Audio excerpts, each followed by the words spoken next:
Brasilia. From here we can see the town of Brasilia. Brasilia is the capital of Brazil. It was built in the 60s.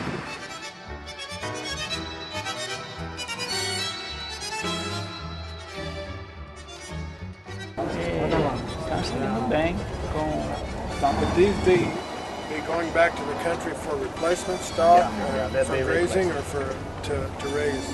Yes, and they're old enough now to put bulls. Okay, the replacement heifer. Right. And we used a lot of these, when we bought the farm, there were a lot of Melodies on the farm, and we put Aberdeen Angus bulls on it. And how did that work out? Looks good. I'll show you some of those calves. And,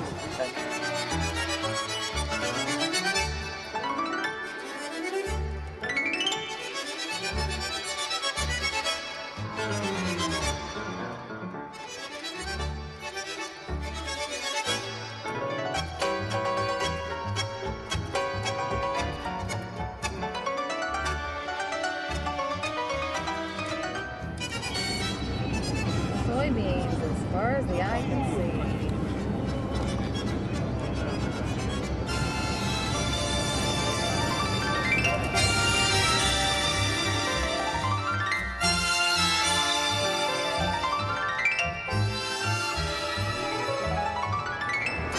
Here we are at a shopping mall Cadillac in Brazil.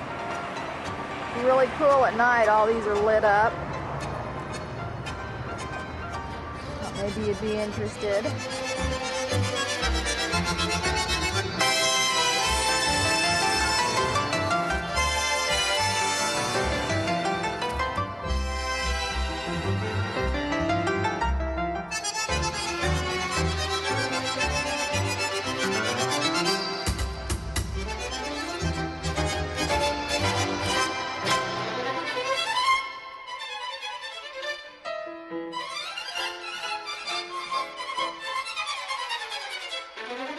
Okay, it's Saturday afternoon, and this was Foz de Casa. Okay, we are looking at the Devil's Throat.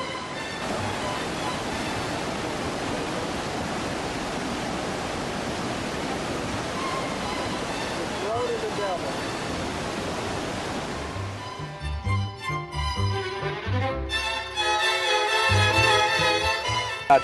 This bull, for example, is in an embryo center, but is giving semen. They're expecting 12,000 head here today. Wednesday, March 10th. Steers. Yes, they kill those young steers, light steers, No, for internal market. they'll be harvested. They just put that paint brand on most of them.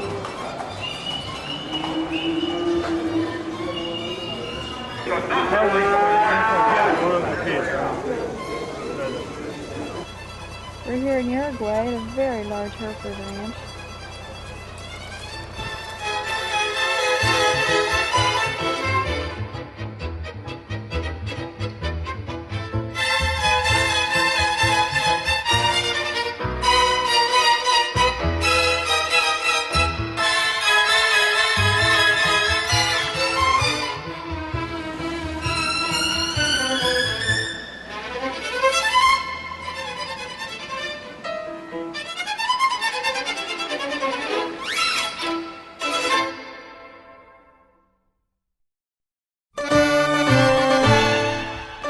Hopefully that introduction whet your appetite for the Southwestern Hemisphere.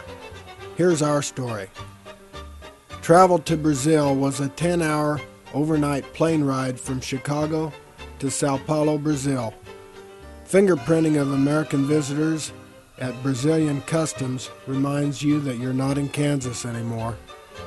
Sao Paulo is the largest in Brazil, and it has a population estimated at 17 million, making it the third largest city in the world. Brazil is 3.3 million square miles, slightly larger than the continental United States, and by far the largest country in South America. Approximate population is 175 million people or cattle, take your pick. Per capita gross domestic product here is $2,800, but their economy has real annual growth of near 2%. Two of their major exports are beef and soybeans, and we saw plenty of both. Northern Brazil is an Amazon region, a tropical rainforest. Central Brazil is a savanna, a hot, humid plain with rainfall of 60 to 70 inches per year. Southern Brazil is a plateau with average rainfall ranging between 50 and 60 inches. The resources of land and water seem almost endless, and although less than half of the land in Brazil is now in production, farms and ranches must maintain a 20% set-aside or sanctuary in native vegetation. Cattle graze throughout Brazil, but are most concentrated in the center-west region. Most land was deeded to friends through history as the current monarchies enlisted support from its people. With no formal surveying or homestead program, property boundaries appear to have been established arbitrarily and along natural boundaries of streams or hilltops. Our tour began in the state of Mato Grosso in the center west. Mato Grosso is about the size of Texas and is the home to 28 million cattle. Mato Grosso cropland is 80% soybeans. All crops in Brazil enjoy 2 growing seasons per year. Summer is wet, winter more dry. Corn has been found to work well in rotation in most major soybean crop areas. Corn has become a minor crop in recent years as soybeans show a greater return. During harvest for the wet season, from mid-February through April, we saw a steady stream of trucks.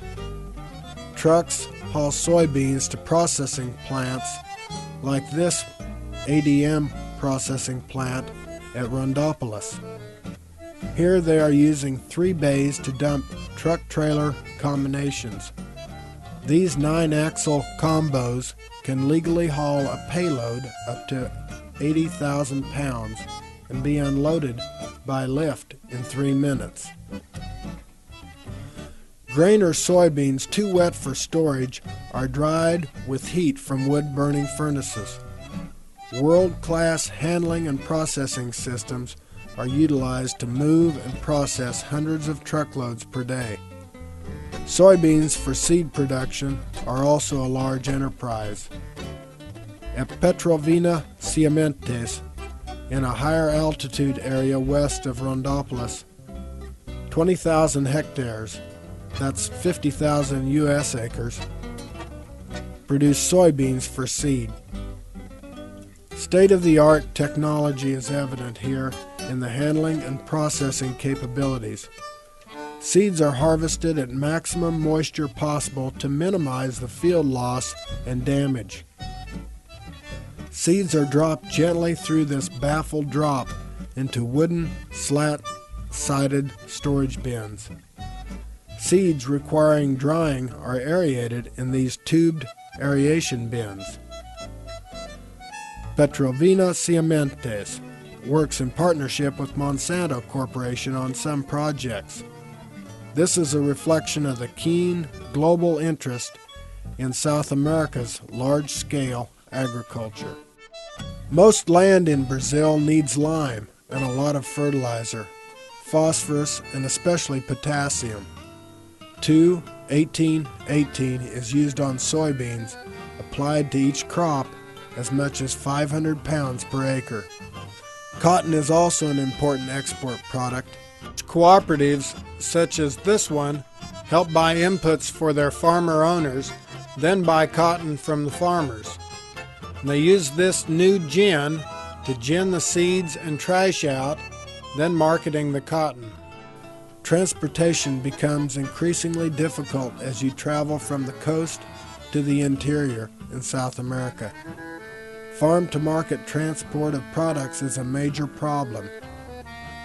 There are few railroads, and where there are, no standard gauge of track. Few railroads and none contiguous make rail transport minimal. The Parana River drains to the south and the Amazon River to the northeast and serve as major waterways for barge traffic. Central Brazil, however, must truck all products overland to barge ports, sometimes several thousand miles. Most roads are quite poor, and shipping is quite expensive, especially at $3 per gallon fuel. Transportation costs take a huge toll on producer returns. Private entrepreneurs, in partnership with the government, are working to provide transportation improvements. One for-profit enterprise, known as the Hidrovia River Project, is dredging and mapping the upper reaches of the Amazon and Parana rivers to extend water transportation further inland. In Brazil, near the corner of Paraguay, Argentina, and on the Parana River, is one of the largest dams in the world. It is 2.5 times the size of the Grand Coulee Dam, which is the largest in North America. Electric power from these generators, we're told, supplies nearly 1/3 of all the electricity in Brazil. Brazil is said to have 30% of all the fresh water in the world, and it very well may. The Iguaçu River drains from the plateau of Argentina and Paraguay across southern Brazil into Mato Grosso do Sul. Before the two rivers merge, at the break of the plateau is the largest waterfall in the world. Iguaçu Falls is breathtakingly beautiful. Foz de Iguaçu extends for miles and is recognized as one of the 7 wonders of the world. No visit to Brazil would be complete without seeing this marvelous sight. In Brazil, we saw many wild birds like this wild emu, and also this one, a family pet. Ants are also a problem, making hills of sand and saliva that dry as hard as concrete. Our tour group was made more comfortable on the Brazilian roads by this large tour bus. Later, in Argentina and Uruguay, smaller versions were not as enjoyable. The beautiful landscape and scenery, however, were usually quite enjoyable. In southern Brazil, though, we did find a grazing area that was currently experiencing a drought. Brachiata grass is the major grass in Brazil. It was imported from Africa and then improved in Brazil. A high-yielding, warm-season species, it responds well to water and fertilizer. Many ranches rotationally graze their pastures year-round. Some pastures are fertilized as often as 5 times per year. Brazil's cattle herd is predominantly the Nelore breed, a shorter-eared cousin of the Brahma breed. Ranchers can buy and sell their replacement stock at country auctions like this one. Most ranchers take pride in their low-stress animal handling systems.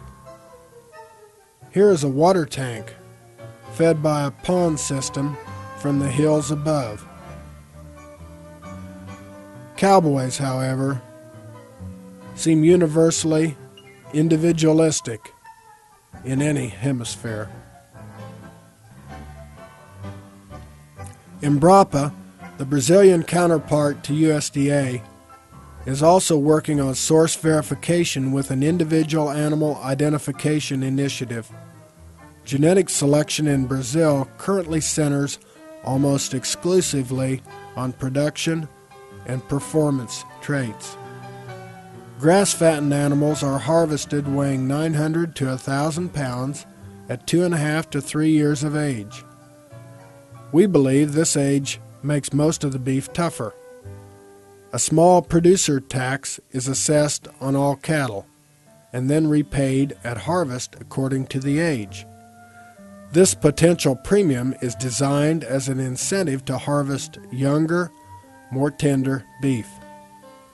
One ranch we visited had improvised a simplistic way to increase returns and beef quality.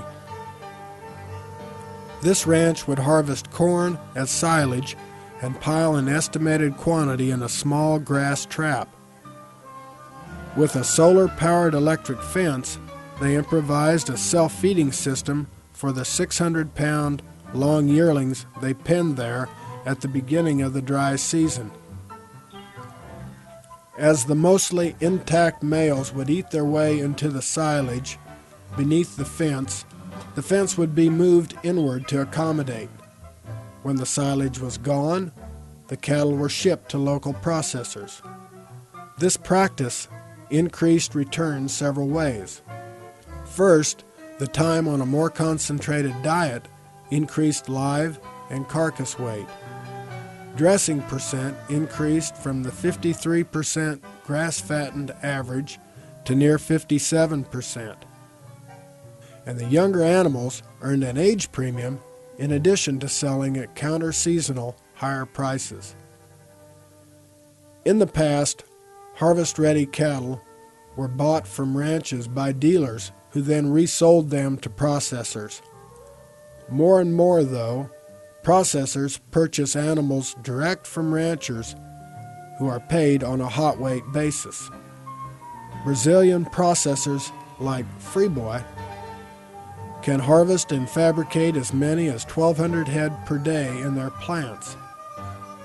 Major world beef importers from the European Union, India, Middle and Far East, and even the United States can purchase containers of boxed Brazilian beef.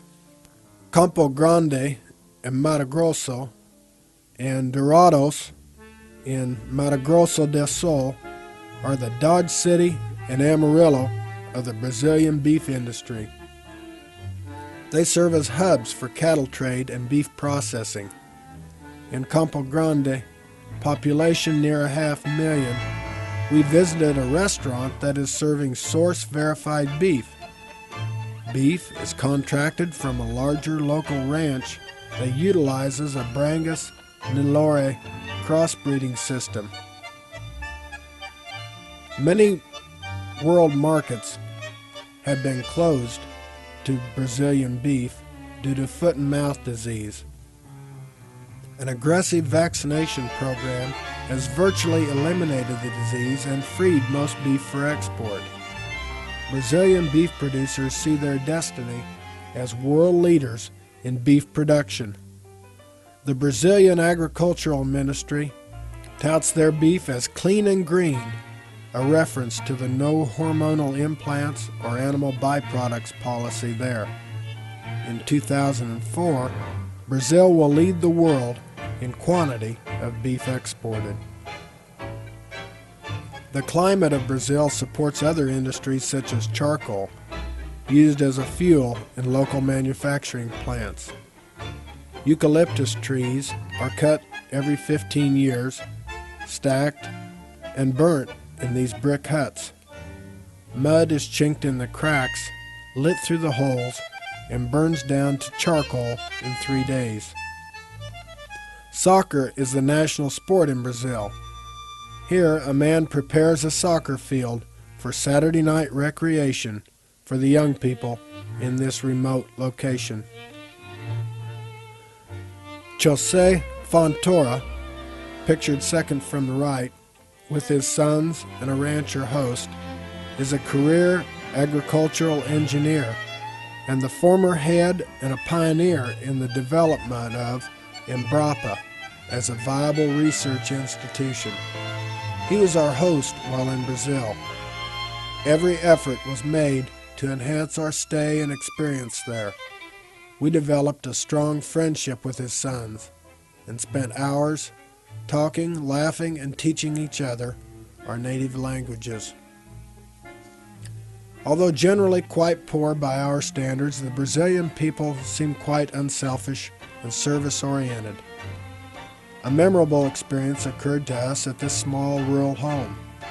As we stopped and admired the blooming flower in front, a woman emerged and smiled. We complimented her flower as she responded with an offer of a cutting from it. Even in such a humble surrounding, she was willing to share her most beautiful possession. Our stay in Brazil was made especially pleasant by some time spent with Jay Lamoureux and his wife, Jo Marie. Jay is a manager of several ranches in Brazil and Argentina for a multinational agribusiness firm. Jay and Jo Marie's hospitality to us was wonderful, and after living in South America for several years, the insight that they shared was extraordinary. Overall, the people of Brazil were the most friendly we've met anywhere. A positive attitude, willing to help and serve, seems to irradiate. We are Brazil, emerging powerhouse of the world.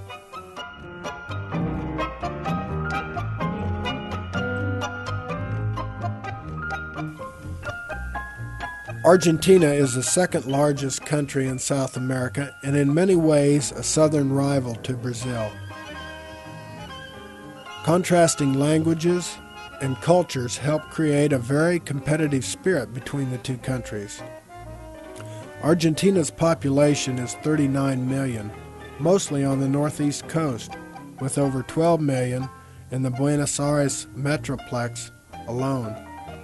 Argentina's economy shows a $2,600 per capita gross domestic product, and due to the devaluation of the peso, a shrinking real growth rate. In the early 20th century, Argentina was the 9th largest economy in the world. Failed governmental monetary policies, however, have given several periods of rapid currency devaluation and double-digit inflation throughout its recent history. The vast majority of developed land in Argentina is in the northeastern one-third, within 500 miles of Buenos Aires and the Rio Plata, a waterway extending inland to the west and north. This is a humid plain, roughly on corresponding latitude to northern Texas. Winter will see some frost, but no hard freezes, so 2 growing seasons are possible here as well. In the major port of Rosario, which has a population over 1 million, agri-commerce flourishes. A commodity grain exchange helps facilitate transactions. Business hours, however, are short and late afternoon, as the markets here tend to follow the lead of larger exchanges in Rotterdam and Chicago. The states of Pampas to the south and Santa Fe, north and west of Rosario, are the major agricultural areas in Argentina. Soybeans are the major crop, with corn working also into a rotation. Spring wheat serves as a good winter crop as well.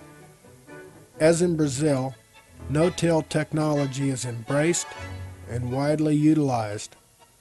With a scattering of on-farm grain storage and even some occasional farm feeding of livestock, the countryside can look quite similar to Iowa, but absent the section-line grids and much more sparsely populated. Roads are better built here on the coastal plain, but deteriorate rapidly inland. Many thoroughfares are toll roads, public-private, for-profit partnerships. The small rural towns and farms are usually quite neat. During the lengthy harvest seasons, trucks line the roads, streaming to grain warehouses and ports. Large grain handling systems, like this Cargill terminal at Rosario, quickly load ocean freighters bound for faraway destinations. Farm and industrial equipment is similar to North America. Familiar brands such as Case IH and AGCO equipment are quite common, as well as smaller lines too. A John Deere combine plant here in Rosario produces many of the combines used in South America. Workers use highly technical equipment to manufacture engines and other parts. About 200 miles inland from Rosario, we visited the farm of Blas and Mercedes Ferpo Casado de Arquivo. That's Mercedes on the right, a former KSU distance education student. Her family land is now leased to tenants who grow soybeans and corn. Our visit here also spurred interest from the local media. Another 50 miles inland, we saw the main family ranch home. This ranch is now the enterprise of a cousin. Here at the La Pluma Agropecuaria, South America, Luis de Ferpo, center left, specializes in beef cattle genetics. Angus and Simmental breed genetics and seed stock are developed here. The de Ferpo family are long-time cattle breeders. Their base cattle genetics trace to Europe, Great Britain, and the United States. They focus not only on production traits of growth, but on marbling for better ending beef products as well. An early morning visit to the Buenos Aires stockyards is reminiscent of the terminal river markets once common in the U.S. The atmosphere here, though, is a more pompous mixture of the Oklahoma City stockyards and Churchill Downs. English breed grass-fattened steers and heifers, approximately 900 to 1,000 pounds and 2 to 3 years old, are sold to buyers of nearby processors. An auctioneer cries from the catwalk, taking bids from buyers who ride the alleys on well-groomed horses. Declining in popularity as more animals move direct to processors, the Buenos Aires stockyards remains a viable marketing alternative for many Argentinian cattle. The Parana and Plate rivers fuel a huge natural inland waterway. A 30-minute ferry ride across the 40-mile wide Ria Plata is the Uruguayan city of Colonia. Aptly named, it reminds one of times past.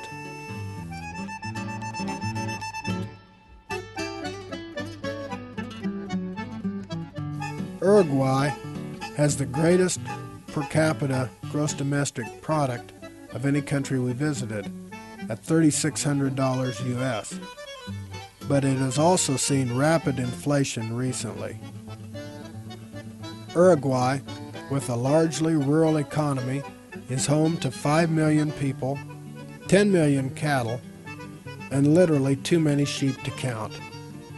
A Spanish-speaking country like Argentina, but surrounded by Portuguese-speaking Brazil, it has created its own hybrid dialect. The metropolitan area on the south coast seems almost Mediterranean. It is a huge tourism and resort area. Uruguay is about the size of Oklahoma, and parts of its countryside could be. With 90% of Uruguay in grazing land, it is primarily animal agriculture or agropecuaria economy. Horses are saddled early and not only used for livestock work, but by many families as transportation, like to and from school. A very neat and friendly people, one can feel quite at home. This livestock auctioneer sells 3 species, sheep and pigs in their pens, and cattle in a large ring, before an open-air amphitheater.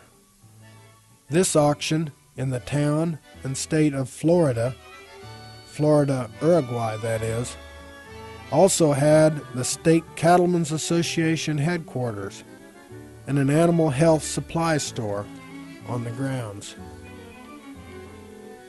One large ranch we visited in Uruguay was quite hospitable. We had a horseback tour of their stocker-to-finish cattle grazing operation. They also have an extensive sheep genetics and ram development enterprise. The owner describes its focus as shifting more to genetic evaluation through performance testing and less by the show ring, as was the past practice. This long-time family ranch was begun in 1822 with a gift of land from the king. Succeeding generations expanded the property at one time to over 100,000 hectares, or 250,000 U.S. acres. That's equivalent to 450 sections, or a small Missouri county. Although quite wealthy, the immediate family and mother-in-law prepared several homemade delicacies and personally entertained us. The ranch is smaller now, divided to heirs through the years. Uruguay is heavily dependent on its export market for beef. Another former classmate, Lautaro Perez Roca, seen here on the far right, works to open markets to Uruguayan beef worldwide. With no grain feeding there, they seek to create a brand for Uruguayan beef, positioned as totally organic, seeking major markets in the European Union, Japan, and the United States. We'd also like to share a few other things that made an impression on us in South America.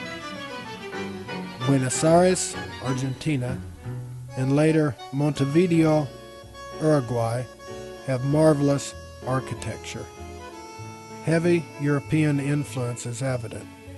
Granite is used extensively. South American dining was also a unique experience. Although each country has its own individuality, it seems no one south of the equator wants his or her evening dinner hour before 9 p.m. Dining, then, is an evening affair, with the waitstaff almost exclusively male. Brazil is famous for the churrascaria. Here, a buffet is available for salads, vegetables, and desserts. Meat is as many as 12 different cuts of beef, lamb, pork, or poultry.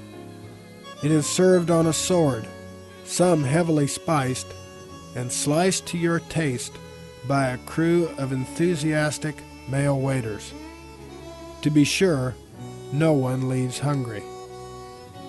In Argentina, more individual, a la carte type dining is preferred. Large servings of meat, usually 12 to 18 ounces, and primarily beef, are at the center of the plate.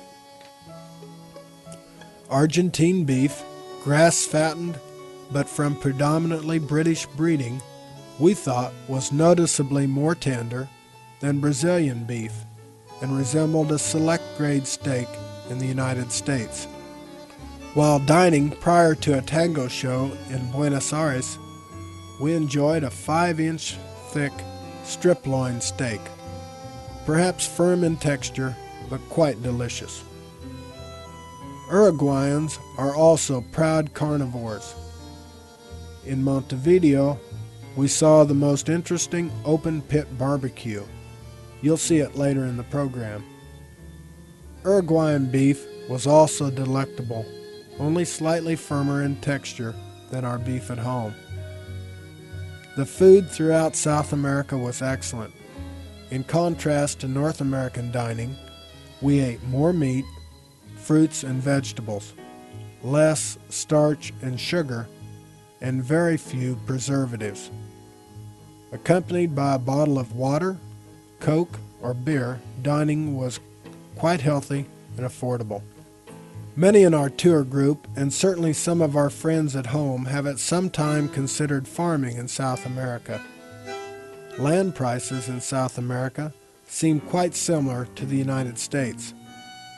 Daniel Conforte, on the right, is an agricultural economics professor at ORT University in Montevideo, Uruguay, and was our tour organizer.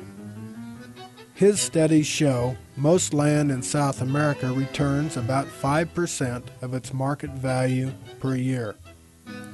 Additionally, land prices there have tended to increase faster than the overall inflation rate, reflecting the increased efficiency of production. Thus, most land in South America may have shown better returns than corresponding agricultural land in the United States in recent years. Dr. Alan Featherstone, professor of ag economics at Kansas State University, is the head of the Distance Education Master of Agribusiness program. Dr. Featherstone has studied agricultural systems around the world. His MAB students come worldwide, including Mercedes de Arcaval of Argentina and Lateral Roca from Montevideo, Uruguay, both who helped host our tour. Dr. Featherstone believes that better than expected returns in most South American countries may be partially offset by greater country risk. The 3 South American countries we visited have historically less stable overall economies than the United States. All have had moderate to rapid inflation in the last 10 years. Some even have laws that track outside investment capital and then limit amount of profit that can leave the country. Land ownership in South America has a social consideration and risk as well.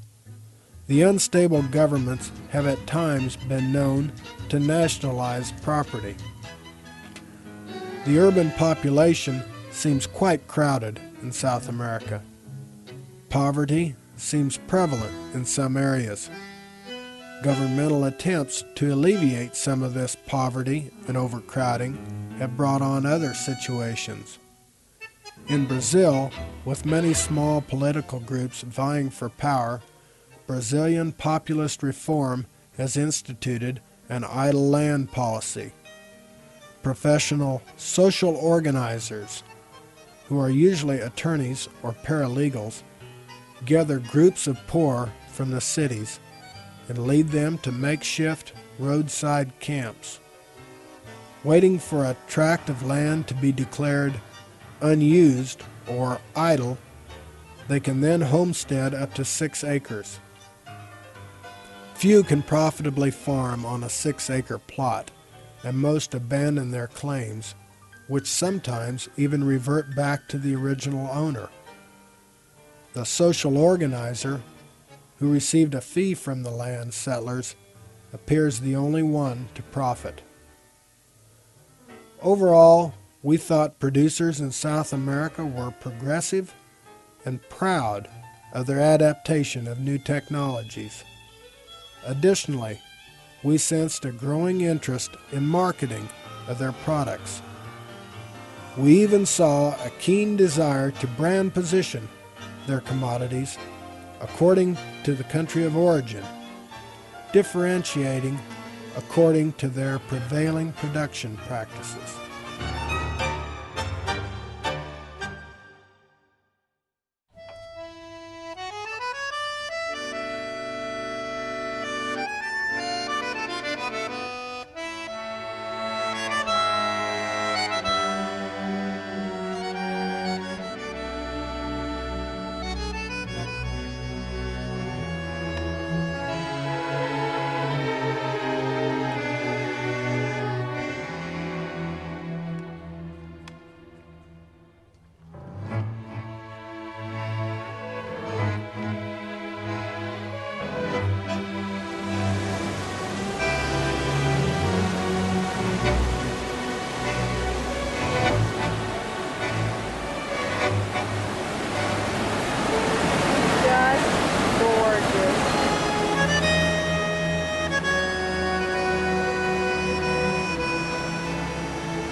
this Angus has some leg under him. What bloodline is he?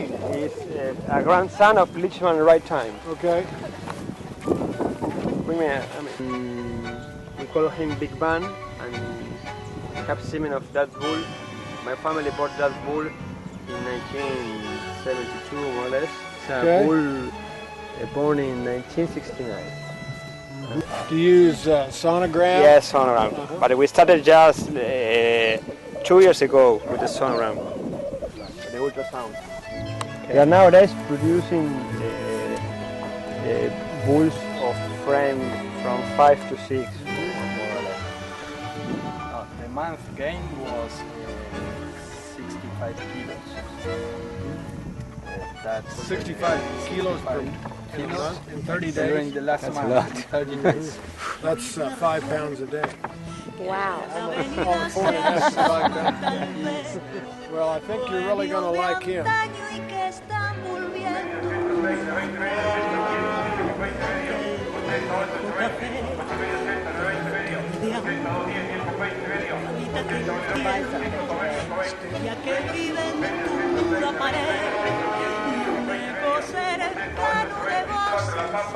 There's the auctioneer.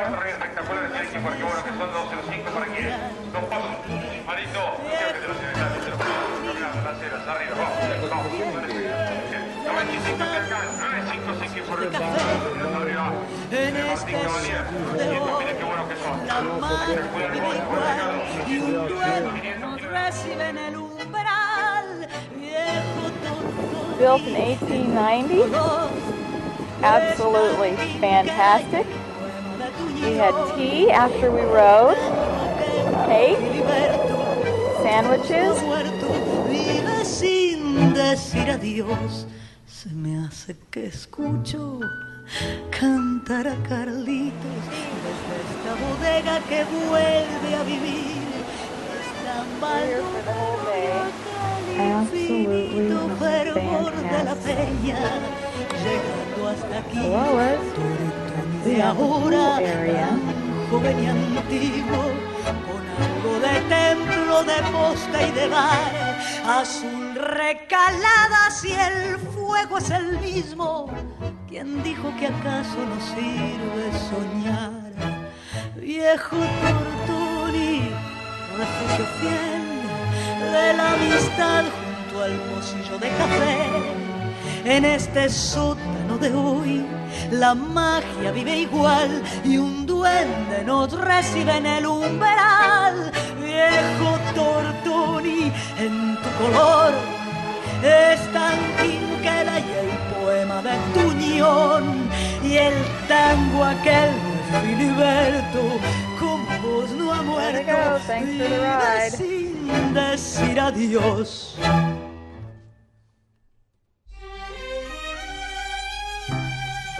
So what did we see in South America? We saw a land of great contrast. The contrast is reflected in its people. We made great friendships, both with our fellow tourists and also our hosts. We saw a land of great beauty and prosperity.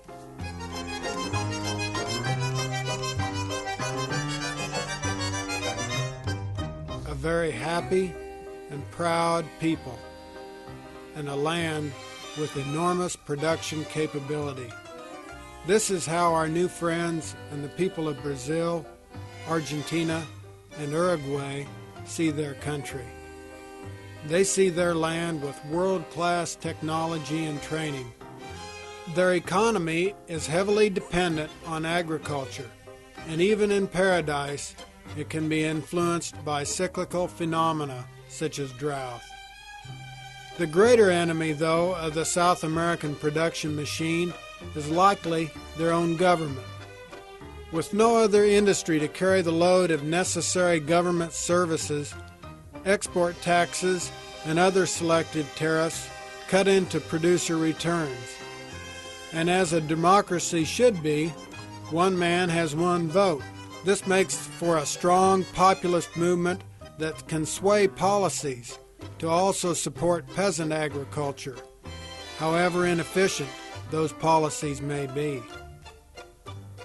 Poverty there is widespread. Far too many people live a bare subsistence. In spite of that poverty, though, they are largely industrious and hard-working, and children of the same Creator. For now, we saw a people in transition and limbo, held together and moving forward by rich resources and desire, but held in check by poor infrastructure and dysfunctional economies, and many times influenced by a powerful aristocratic attitude. But irregardless, an undeniable force in world food production.